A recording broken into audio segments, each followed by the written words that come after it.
Welcome back. They're still here. What? I couldn't hear you. They're still here. Hey, I'm Brad. Everybody, I'm Rach. Our 3 kids are in bed.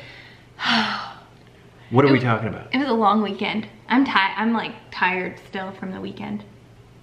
Are you? Yeah. Yeah. I'm ready for bed. I am too. It's 9 o'clock. I know. Speaking of bed. It's 9:20. Jeez. Our kids are going to bed so late these days because we've been keeping them up for fireworks and stuff, and they're just wound for sound. So their bedtime's late. Our bedtime is immediately after that, and there's just no wind down. It's kind of a good thing because I've been fasting, so it's like the sooner I go to bed, the less hungry I am. Before bed? Yes. Yeah, we've been both doing like this intermittent fasting thing, and my mom's been doing it, and my Aunt Laurie's been doing it, and everybody has had like really good success with it. Well, I dropped 5 pounds like immediately, and then I just stayed stable, and then I gained 2 pounds this weekend. So I've really only lost 3 pounds. Yeah, but, well, I mean, it's not only for weight loss though. That's the thing. Like I think you guys are using it for weight loss. That's my only goal. Yeah, I think I know there are other health benefits to it, but that's not what we're here to talk about today. We're not talking about. What are we talking about? We're gonna talk about sleep. This is Rachel's absolute favorite topic to talk about. Yeah, and I've learned that I'm a horrible sleeper. You are. In the process of learning all about sleep. That is funny that you're such a horrible sleeper, but you just love it. Maybe that's why, I mean, I don't love sleep itself. I love the topic of sleep. And I love learning about it to help my kids be better sleepers than I am. I just want more for them than I have.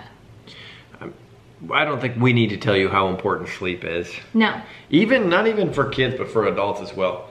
If Rachel gets a bad night's sleep, look out. No, but really, it does drain on her mental health. I'm not even kidding. It does. Like there's days where I could tell like, Rachel did not sleep well last night because she's really on edge today. Anyway, we're gonna talk about some strategies. Okay, so there's no doubt that when you have a newborn baby or a very young baby, sleep is scarce and it takes a toll. Holy moly. And I remember being sleep deprived with the twins, but I felt like it was on another level with Eloise.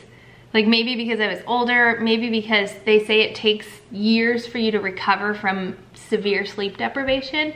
So I was still like Bear didn't sleep well until Eloise was born. So yeah. I was sleep deprived going into major sleep deprivation again. And it was hard, man, when Eloise was little.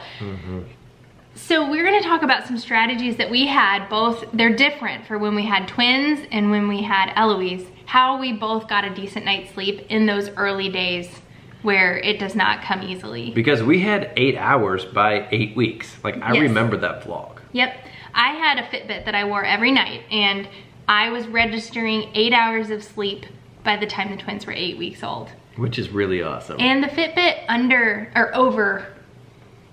overestimate sleep. Okay, so it's not a good thing. But yeah, we had some really good strategies when they were little.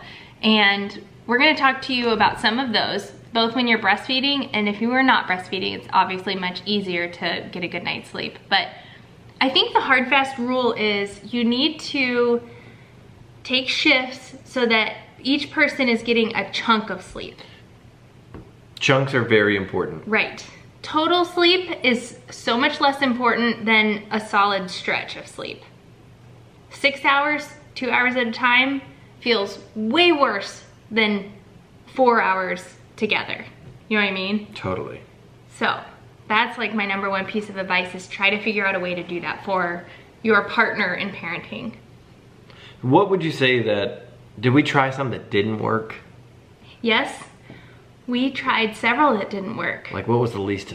The least effective when we had the twins was that you took one baby, I took one baby. Oh, yeah, that was because then silly. We were both up like all night. Yeah, that was really silly. So I was breastfeeding, so I would pump one side while feeding my baby, and he would feed the other baby a bottle.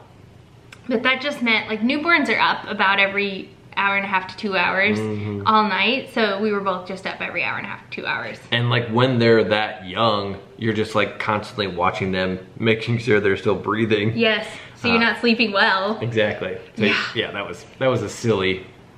And the whole like diaper, feed, burp, get back down process took like 45 minutes or an hour. Yeah, we didn't know what the heck we were doing. No, and so then the clock started back over in less than an hour again. So yeah, that was tough. Yeah. You know, I will say the very early days like that, it's gonna be hard to take shifts, especially if you're breastfeeding. But if you can find a way to give each other a chunk, that's gonna be your best bet. And by the time they get, I don't know, around 6 or 8 weeks, they'll start to fall into a little bit more of a pattern.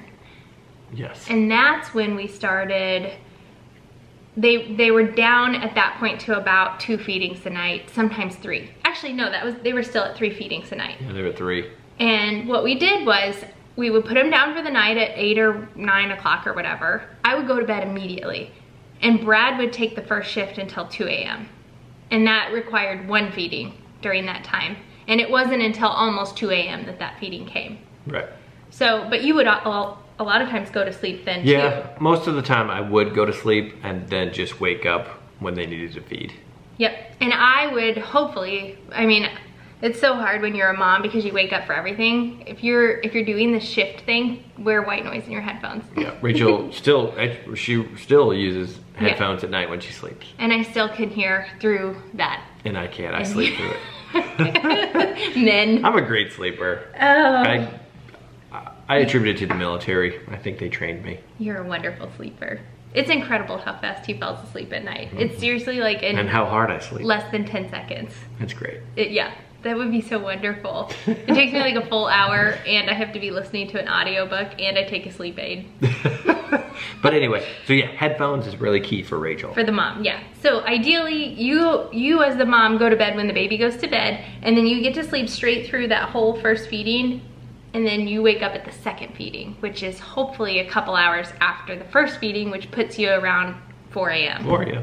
Would be the best case scenario. Yeah, I mean 8 to 4 would be ideal. That would be so great. But probably more like 9 to 4. Yeah, or exactly. 9 to 3. Yes, exactly. But that's still a pretty darn good chunk. It is. And so then I would feed the twins and then pump. As soon as I was done feeding them, I would tandem feed them, get them back down, come back into bed. And then pump. And then pump. So I was awake at that point in the night for, it was probably an hour because I would get them all situated, change their diapers, feed them, put them back down, get hooked up to my pump for 15 minutes. And that would replace the bottle that he gives them earlier in the night. So it didn't affect my supply sleeping through a feeding is I guess the point. Right. You can do that with one baby too. We never did it with Eloise. No, didn't have to. Thanks, honey. Yeah, you're welcome. I'll high five you, I guess, instead of kiss you. Do you want to talk about what we did with Eloise? Oh gosh, I have such a hard time even remembering. My memory is horrible, especially in the sleep deprived times. Like when you jog my memory, I'm like, oh yeah, that's what we did. It's so funny that you're describing it as sleep deprived. Well, with the twins, I truly was. With Eloise, I mean, Rachel would take all night and I would wake up early with Eloise. So I'd wake up at like 5 a.m. and then just take care of her until Rachel got up, which would be like 8:30 or 9 o'clock usually. Are you talking about that technique? Yeah. Yeah. Yeah. Yeah, because when she was a newborn, she would like get restless and grunty at 4 or 5 in the morning, which is so normal for a newborn. If you're sleeping right next to them, you're gonna notice every noise they make. I guess my next piece of advice goes directly against the AAP recommendation. It's to get them out of your room early on. Well, only if you wake up to every noise. Well, yeah, but I would go out with her. It's not like we would just put Eloise out of the room. Like, no, I know. Like I would bring her out to the living room, like me and her. Yeah, she like legit wouldn't settle back down. Like she would kind of work herself up to where she was fussing unless she was being held. So yes, Brad took that whole shift. He would just basically be getting up for the day at 5. Right. With Eloise. But sometimes she would come out here and go back to sleep and I would fall asleep with her. So, you know, randomly I would get an extra hour. So it wasn't that bad. But set her down. Yeah, no, we what do you call that thing that we had that we would put her in? Just like a bassinet. Yeah, like a bassinet deal. Yeah. Worked well, and she would go back to sleep in that. Yeah, most of the time she'd go back to sleep. We should stress that falling asleep while holding a baby is extremely dangerous. It increases the risk of SIDS by 12 times. Falling asleep with a baby is a huge no-no when you're holding the baby and you have nobody to supervise. That's really important. There are no leniencies on that. There are no excuses. There are no scenarios where it's okay. I'm not throwing you under the bus. I did it once and I was really upset, but only because it's so dangerous, and like I've read that over and over in the books that I've read, and it makes sense because you're asleep and they can just suffocate. Unfortunately.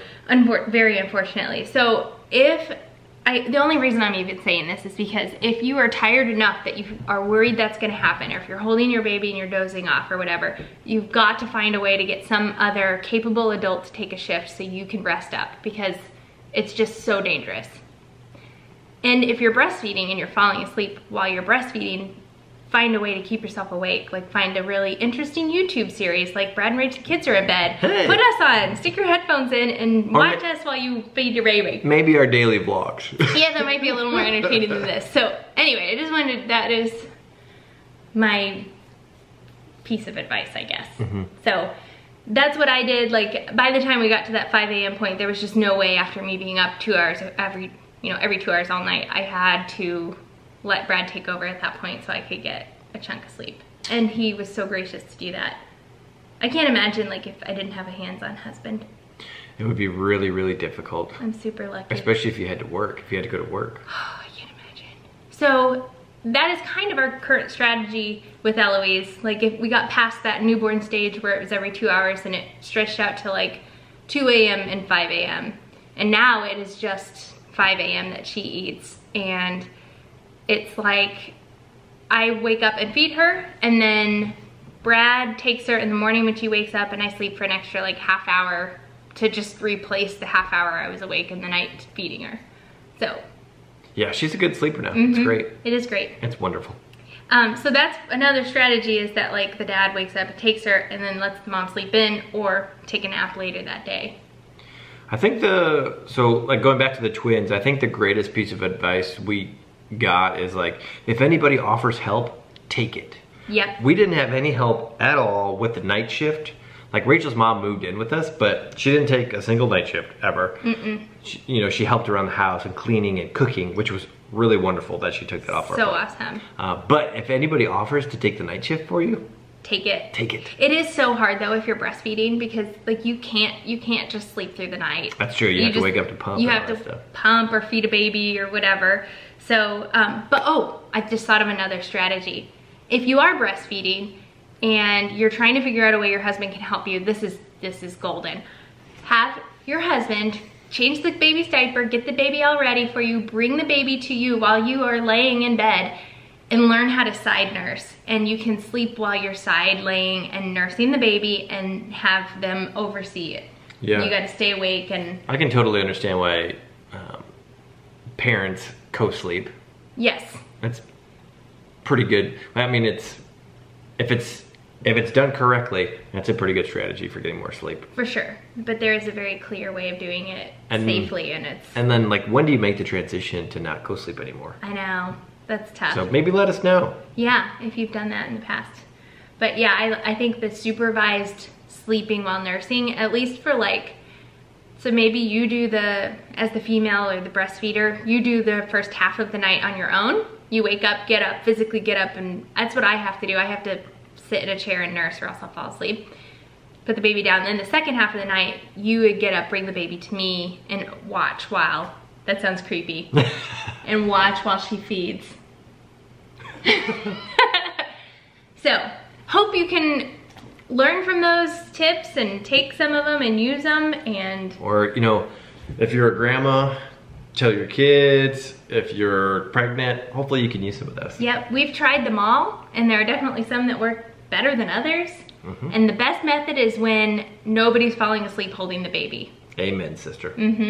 Comment below if you have any good strategies, and maybe learn from each other in the comments. Exactly. It'd be great if the comment section was just like a plethora of great ideas. Oh, love that. All right, subscribe if you haven't already. Hit the thumbs up button if you like this video. And we'll see you Thursday. Bye. Bye.